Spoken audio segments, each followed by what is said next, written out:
കണ്ണൂർ മൊറായയിൽ വീടിന്റെ അടുക്കളയിൽ കൂറ്റൻ പെരുമ്പാമ്പിനെ പിടികൂടി. മൊറായ കുട്ടഞ്ചേരി സ്വദേശി റംലയുടെ വീടിന്റെ അടുക്കളയിൽ നിന്നാണ് പെരുമ്പാമ്പിനെ പിടികൂടിയത്. ഇന്ന് രാവിലെ 6 മണിയോടെയായിരുന്നു സംഭവം. അടുക്കളയിൽ പാത്രങ്ങൾ സ്ഥാനം തെറ്റി കിടക്കുന്നതും ഒച്ച കേട്ടപ്പോഴുമാണ് റംല അടുക്കളയിൽ പരിശോധിച്ചത്. ഇതിനിടെയാണ് പെരുമ്പാമ്പിനെ കണ്ടെത്തിയത്. വീടിന്റെ അടുക്കളയിലൂടെ ഗ്രിൽസിനിടയിലൂടെയാണ് പെരുമ്പാമ്പ് കയറിയത്. അടുക്കളയിൽ നിന്നും പൂച്ചയെ വിഴുങ്ങിയതിനു ശേഷം വയർ വീർത്ത പെരുമ്പാമ്പിന് തിരിച്ചു വന്ന വഴി പോകാൻ കഴിഞ്ഞില്ല.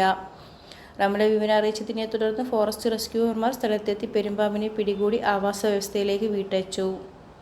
സ്ത്രീകളും കുട്ടികളുമുള്ള വീട്ടിൽ പെരുമ്പാമ്പ് കയറിയത് അല്പനേരം പരിഭ്രാന്തി പരത്തിയിരുന്നു.